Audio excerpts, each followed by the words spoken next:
So one of my favorite features of Make is the Make Grid. And they just added some nice cool updates, so I'm going to walk you through some of them. So here's how actually my own Make Grid looks like in Breeze. And as you can see, I organize it in teams. So I can see the operations team, which consumed 10,000 credits, the core team, the Make Demos team, my test environment, and the product and tech team. Based on the amount of nodes and the amount of workflows in each team, we can see the size of it. One of the now coolest things they added is that, number one, of course, you can move around using your right click, and you can zoom in using the scroll of your mouse or the pad in your laptop. So for instance, here in the operations team, I have data folder, I have the support folder, the account management, the sales and outreach. I have different use cases and I group them in folders. If, for example, we go to account management, we have these flows where we can see how it's connected with the CRM, with Slack, with Airtable, how we connect to Anthropic to use AI in our flows, and how the data flows. The flow ops receive approval, create deal, and send email is connected to all of these tools, and we can see how the data flows and in which direction. This is really cool. And I also can see which operations consume what. For instance, this flow, create deals, and I can click on it and directly see the details of this flow. I can see the apps that are being used, I can see how many operations each one is using, and I can see the links to the nodes and how are they used. I can see the raw data in case I want to export it or create a new flow or move it somewhere else, and I can directly open the scenario and handle it. So in this case, this scenario is a very nice one that receives a webhook, creates deals in Pipedrive and Airtable, and drafts a personalized message using AI. So let's go back to the grid. And here, one of the new things they added is that you can adjust the size of the panel. So you go edit layout, and you can also make bigger to match more your mind or the idea of how it works. You can grab this, you can put it located.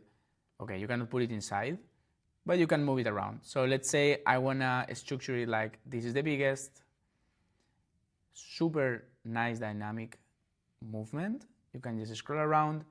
And for me, this is the most important part, then this, and then this.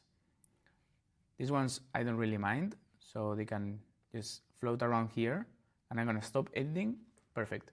So now it actually matches what I want. So uncategorized, this is the big bucket of flows that I have, then account management, support, and then these ones who are not really relevant.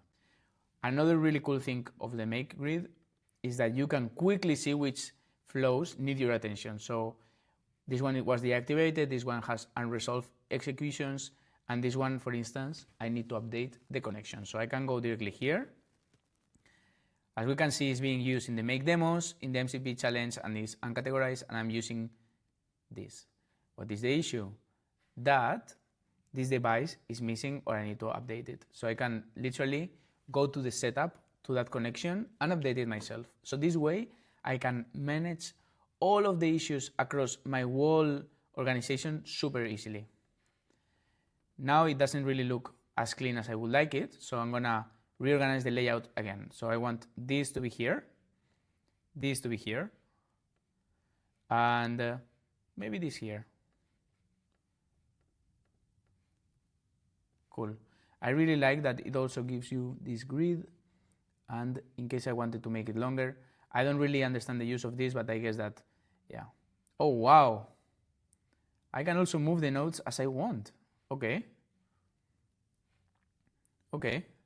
So I can basically go to this one, for this small flow that just logs some responses in Pipedrive, and I can say, okay, so this is the flow,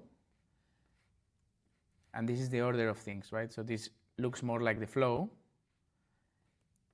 but I can mentally have a better map and a better layout. So for instance, you can also handle individual instances or objects, and you can modify them, and you can have very quick context on what each file is using, how many times, and where it is. So this is really, really cool. You have the URL, the ID, and you can copy to clipboard just like that. Super useful. This helps move around way faster. As I said, to move around, the best thing to do is right click, or you can also pan, zoom in, zoom out in your laptop. Now it works across any type of device. Another cool thing is the live collaboration. So I can see now my coworkers working or checking those flows or creating new ones. And this is really nice because we can do live collaboration, and I can be here and he can be close to me, and I can be adding things, or I can see or review what he's doing. And another super useful feature, I can go here and I can just find anything, right? So I can go Telegram and I can see here Telegram bot, my Telegram bot, and it's used in this folder, in the make demos, in the uncategorized, and is in this flow content generation bot. Amazing. Now I can go back here, or I can directly open the scenario and start working on it. This way I also have a very visual way to understand, okay, I have plenty of workflows that are uncategorized. Maybe I want to tackle this one first that looks easier. I see it's connected to some folders, some Google Drive, and I want to tackle this area, the finance area.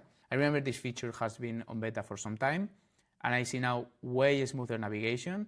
The more you zoom out, the faster you can move around.